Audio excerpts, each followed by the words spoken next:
இறை நம்பிக்கை கொண்டவர்களுக்கு சோதனை 3 காரணங்களுக்காக கொடுக்கப்படுகிறது. ஒன்று, அவர்களை பிரித்தறிவதற்காக. அல்லாஹ் குர்ஆனிலே கேட்கிறான், ஈமான் கொண்டோம் என்று சொல்லிவிட்டாலே அல்லாஹ் உங்களை சோதிக்காமல் விட்டுவிடுவான் என்று எண்ணிக்கொண்டீர்களா? உங்களுக்கு முன்னுள்ளவர்களையும் அல்லாஹ் சோதித்திருக்கிறான், உங்களையும் சோதிப்பான்.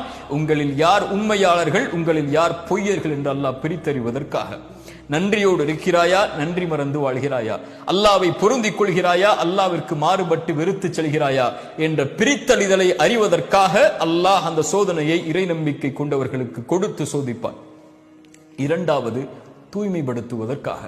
பாவங்களிலிருந்து அவர்களை தூய்மைப்படுத்தி அல்லாவின் பக்கம் நெருக்கமாக்கி பாவம் இல்லாதவராக மாற்றி அல்லாவிடத்தில் அவரை நெருங்குவதற்குரிய வழிகளுக்காக அல்லாஹ் சோதனைகளை கொடுப்பான்.